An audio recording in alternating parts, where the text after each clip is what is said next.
Shalom, it's your brother Darash Shamath, and I'm back with another lesson. Title of this one is going to be called Shamefacedness versus Shameless. Before I get started, I want to give all praises, glory, and honor to Yahweh, Bahasham, Yahweh Shai, Bahasham, Rakakadash, and double honors to the elders and apostles of Great Millstone, and Shalom to the hopeful elect, which includes the 144,000, which are men preaching His truth in all sincerity, and then the rest of the elect who are out there listening and learning and obeying. So, we'll get started with the definition that you see up. Shamefaced. It means modest or bashful. Okay? It says a folk etymology alteration of shamefast. Modest, humble, virtuous. Also, ashamed of one's behavior. Okay? Old English. Scam-faced, bashful, literally restrained by shame, or else firm in modesty. Okay? And so, I was thinking about this because there was a situation today where, 1 Timothy 2:9 came up, and I ended up using that scripture. And then I get home, and I start watching just some videos on YouTube, and then one of the videos that comes up is Elder Gabar's video, and Elder Gabar is kind of going into the same topic. He's piggybacking off of Elder Manatazabak from South Carolina's video from his camp this weekend, where these three girls walked up to his camp. And it was just interesting that the same thing had came up for me. Not that I had the same interactions, but that I had to use that scripture. And so I just wanted to make a lesson about it. Okay, and so let's just get to 1 Timothy chapter 2, down to verse 9 through 10, and it says, "In like manner also, that women adorn themselves in modest apparel." Okay, so they're supposed to be modest, all right, with shamefacedness and sobriety. Okay, so we just read the definition of shamefacedness: modesty, restraint by shame, bashful. Okay, and sobriety. So what is sobriety going into? Soundness of mind. Okay, not with broided hair or gold or pearls or costly array. Okay, so not just trying to, dress up and expose yourself and just to draw attention to yourself. No, we know women love attention. Okay, but they're only supposed to get that attention from their man. Okay, they're not supposed to be out there fishing for it from everybody else. Okay, they get high off of that attention. So, verse 10, it says, "But which becometh women professing godliness with good works."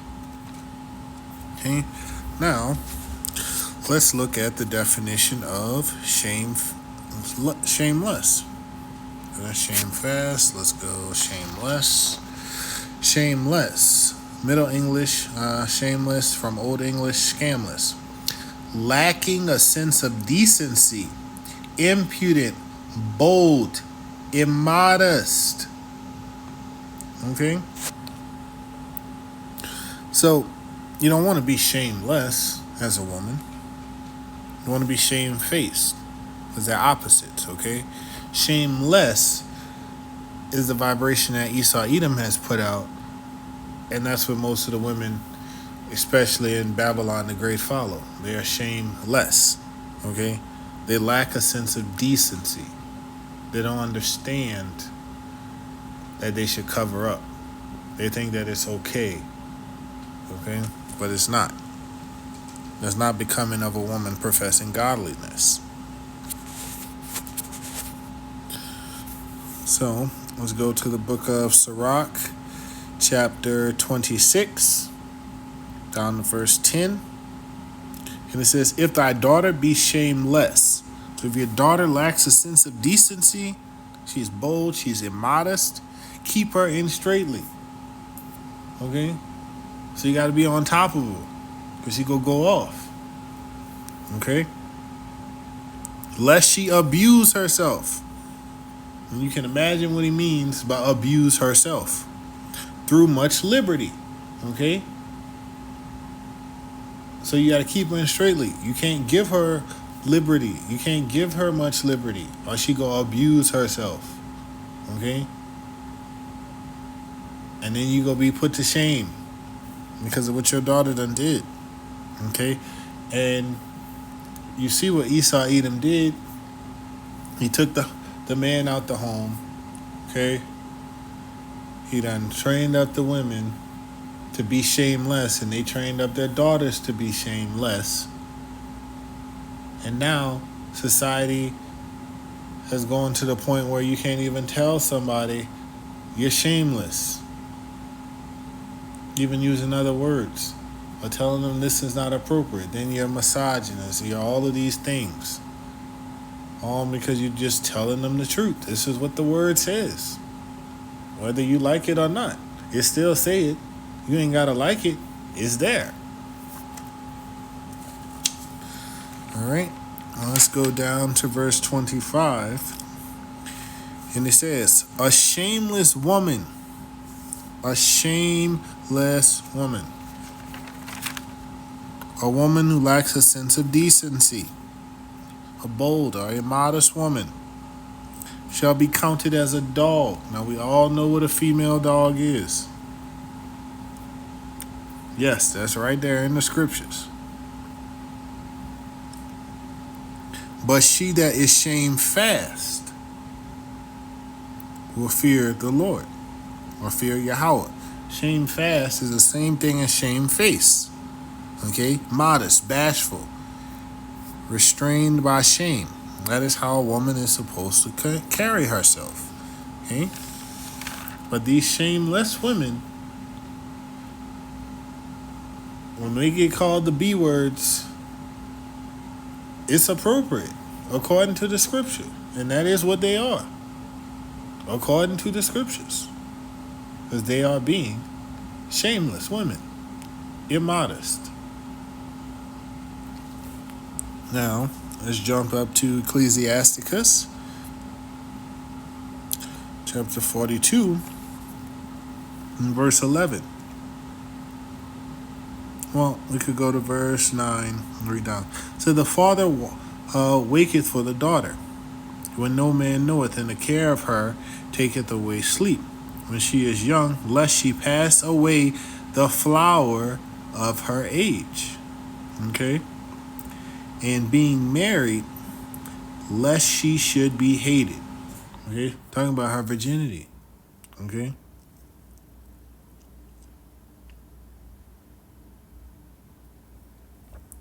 In her virginity, lest she should be defiled and gotten with child in her father's house.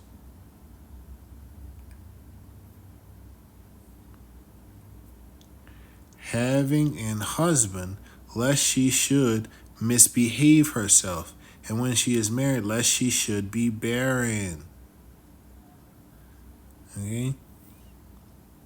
And especially back then, women wanted to bear children because they understood, that was part of their purpose.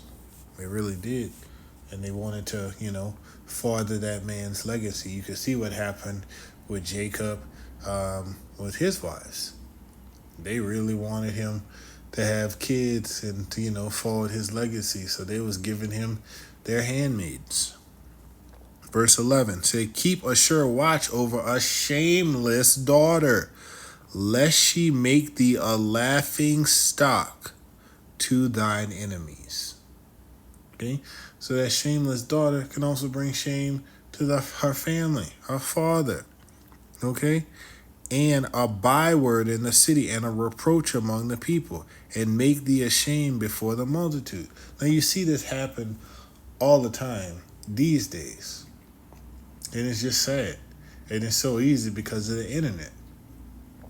And this is the truth. These shameless women are dogs. They bring a lot of shame to their family. And they don't even care. Not until it affects them or they get old and then they want to get married. And it's too late. Now, let's get one more definition. This is the definition of bold. Okay? It's a stout-hearted, brave, confident, strong. That's a definition that you want to see in a man. But in this society, Esau Edom pushes that independent, strong woman nonsense. Okay? But that's not what it's supposed to be. Okay? So if we read down in the second paragraph, it says the meaning requiring or exhibiting courage is from mid-13th century. It says also in a bad sense. Okay? Audacious, presumptuous, overstepping usual bounds. And that's what shameless, bold women do. They overstep the bounds of what how a woman should conduct herself. It's like the Elder Gabar said in his video, the Bible has rules that men are supposed to live by, and it has rules that women are supposed to live by. It also has rules that, man and women, need to apply. But there's specific rules for men and there's specific rules for women. Okay? That we got to follow.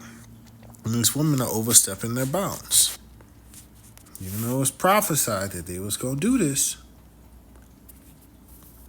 This is Jeremiah 31 in chapter 22. And it says, how long wilt thou go about, O thou backsliding daughter? For Yahweh had created a new thing in the earth. A woman shall compass a man, go around the authority of. He gave man the authority over women. And they just usurping that authority every which way they can. You can see it right here in Genesis chapter 3, verse 16. It says, unto the woman he said, I will greatly multiply thy sorrow and thy conception. In sorrow thou shalt bring forth children, and thy desire shall be to thy husband, and he shall rule over thee. The husband is supposed to rule over thee. He's not supposed to be equal with you. He's not supposed to be up there compromising with you. No, he make the rules and you follow. That's how it's supposed to go. It's literally a dictatorship. Not a cruel dictatorship, but a dictatorship, if you get the pun. All right. So, with that, I hope this lesson was edifying. I want to close out with, I want to give all praises, glory, and honor to Yahweh, Bahasham, Yahweh Shai, Bahasham, Kakadash, and double honors to the elders and apostles at Great Millstone. Shalom.